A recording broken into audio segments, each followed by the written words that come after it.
नमस्कार दोस्तों, स्वागत है आपका आपके YouTube channel computer classes online पर। आज हम बात करेंगे कंप्यूटर आर्किटेक्चर टॉपिक से संबंधित महत्वपूर्ण प्रश्नों व उनकी व्याख्या के बारे में। हमारा पहला प्रश्न है, कंप्यूटर सिस्टम को कितनी इकाइयों में बांटा गया है। हमारे सामने ऑप्शन दिए गए हैं 4, 3, 6, 5। तो राइट आंसर होगा ऑप्शन नंबर 3। इसकी एक्सप्लेनेशन देखें तो कंप्यूटर सिस्टम में 3 इकाइयाँ होती हैं। पहली इकाई होती है इनपुट यूनिट। इनपुट यूनिट का यूज यूजर से इनपुट जिसमें डेटा व कंट्रोल लेने के लिए किया जाता है। दूसरी इकाई होती है सेंट्रल यूनिट। इसमें सीपीयू के आगे अपन विभाजित करें तो कंट्रोल यूनिट व एएलयू आते हैं। दूसरी इकाई होती है इसकी। और तीसरी इकाई होती है आउटपुट यूनिट। यह परिणामों को प्रदर्शित करने का कार्य करती है। अगला प्रश्न है, आधुनिक कंप्यूटरों की डिजाइन किसके सिद्धांत पर आधारित है। ऑप्शंस दिए गए हैं हमें चार्ल्स बेबेज, दूसरा ऑप्शन दिया गया है अबेकस, तीसरा है टिम बर्नर्स-ली और चौथा है जॉन वॉन न्यूमैन। तो हमारा राइट आंसर होगा option D, John von Neumann. इसके बारे में हम जाने तो आज के जितने भी कंप्यूटर बने हुए हैं उनकी कार्यप्रणाली व उनका जो आर्किटेक्चर है वो जॉन वॉन न्यूमैन के सिद्धांत पर आधारित है। और जॉन वॉन न्यूमैन ने यह सिद्धांत सबसे पहले 1945 में दिया था। ये इसके नीचे इसका आर्किटेक्चर बना हुआ है ये पूरा का पूरा, कि जॉन वॉन न्यूमैन के कंप्यूटर हैं उनका आर्किटेक्चर इस टाइप से होता है। प्रश्न 3 है, वॉन न्यूमैन आर्किटेक्चर के बारे में निम्नलिखित कथनों पर विचार कीजिए। हमें 2 कथन दिए गए हैं। इन कथनों को पढ़कर फिर हमें क्वेश्चन का आंसर देना है। अक्सर आजकल एग्जाम्स में इस टाइप के क्वेश्चन बहुत ज़्यादा पूछे जाने लग गए हैं। कथन 1 दिया गया है हमें, इसमें डेटा व इंस्ट्रक्शन एक ही मेमोरी में स्टोर होते हैं। तो वॉन न्यूमैन आर्किटेक्चर के आधार पर यह कथन बिल्कुल सत्य है कि इसमें डेटा व इंस्ट्रक्शन एक ही मेमोरी में स्टोर होते हैं। दूसरा है, यह स्टोर्ड प्रोग्राम कंप्यूटर कॉन्सेप्ट पर आधारित है। वॉन न्यूमैन आर्किटेक्चर के बारे में भी यह कथन सत्य है। तो हमारा राइट आंसर हो जाएगा ऑप्शन सी, कथन 1 व कथन 2 दोनों सत्य है। अगला क्वेश्चन है, एएलयू का पूरा नाम क्या है। बहुत ही आसान प्रश्न है लेकिन यह प्रश्न बहुत महत्वपूर्ण है, लगभग हर एग्जाम में पूछा जाता है यह। तो एएलयू का पूरा नाम क्या है।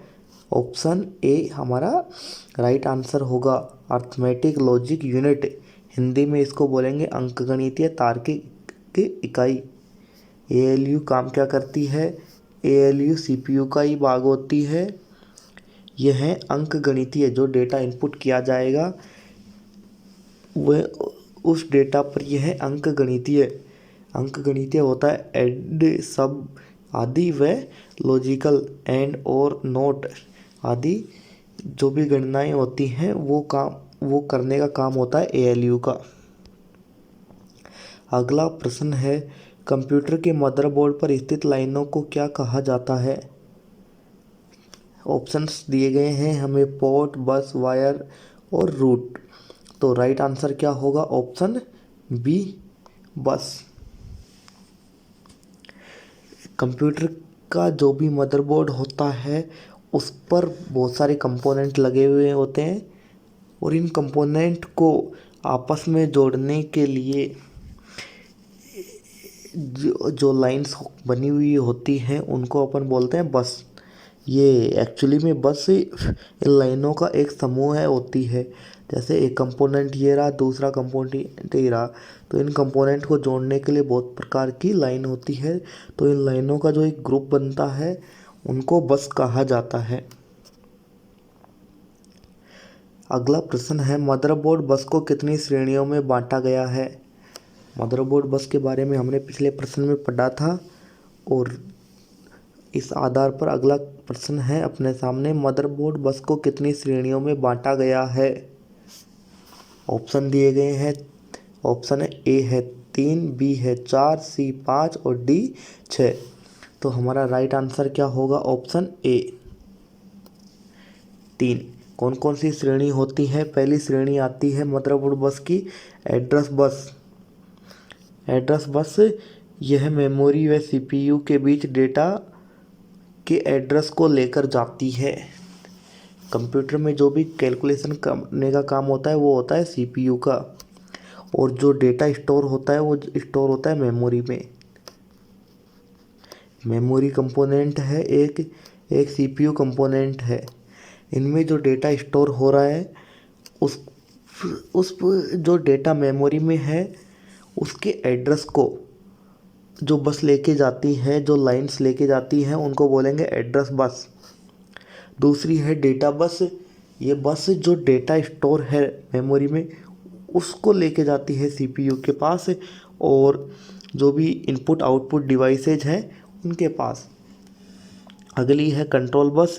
यह सीपीयू से कंट्रोल सिग्नल को लेके जाएगी और दूसरी डिवाइसों से स्टेटस सिग्नल को ट्रांसफ़र करती है। स्टेटस सिग्नल जो भी ट्रांसफ़र होता है वो सब ट्रांसफ़र होता है बाइनरी में। बाइनरी 2 डिजिट्स होती हैं, 0 या 1। अगर 0 है तो मतलब फॉल्स हुआ है या और ऑफ है, और 1 का मतलब होता है ट्रू या ऑन। नेक्स्ट क्वेश्चन है, कौन सा सीपीयू रजिस्टर अंकगणितीय व तार्किक गणनाओं के मध्यावस्था, जिसको अंग्रेजी में इंटरमीडिएट बोलते हैं, परिणामों को स्टोर करता है। सीपीयू के बारे में हमने पढ़ा है अभी वॉन न्यूमैन आर्किटेक्चर में। उसमें सीपीयू के 3 कंपोनेंट दिए गए थे।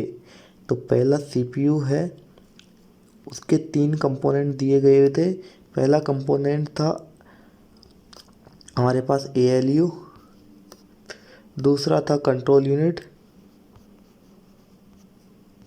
और इसी में था मेमोरी व रजिस्टर। रजिस्टर भी एक टाइप की मेमोरी ही होते हैं, लेकिन रजिस्टर डायरेक्टली जो डेटा स्टोर करते हैं वो सीपीयू के लिए स्टोर करते हैं। तो अलग अलग रजिस्टर होते हैं। तो क्वेश्चन के हिसाब से कौन सा सीपीयू रजिस्टर अंकगणितीय व तार्किक गणनाएं की जाती हैं एएलयू के द्वारा, और ये गणनाएं का जो रिजल्ट आता है बीच का, मतलब कि पूरा प्रोसेस नहीं होता, वो रिजल्ट कौन से सीपीयू रजिस्टर के द्वारा स्टोर किया जाता है। तो इसका राइट आंसर होगा ऑप्शन बी। और एसी का फुल फॉर्म क्या है? एक्यूमुलेटर। एसी जो रजिस्टर होगा उसको एक्यूमुलेटर कहा जाता है। अगला क्वेश्चन है, प्रोग्राम काउंटर, जिसको शॉर्ट में पीसी भी बोलते हैं, रजिस्टर का मुख्य कार्य क्या है। अलग अलग डिफरेंट टाइप के रजिस्टर्स होते हैं। पिछले एक रजिस्टर था एसी, जिसके बारे में हमने पिछले क्वेश्चन में पढ़ा था।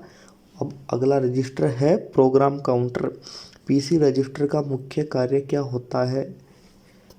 तो इसका राइट आंसर होगा ऑप्शन बी। यह अगली एग्जीक्यूट होने वाली इंस्ट्रक्शन के एड्रेस को स्टोर रखता है।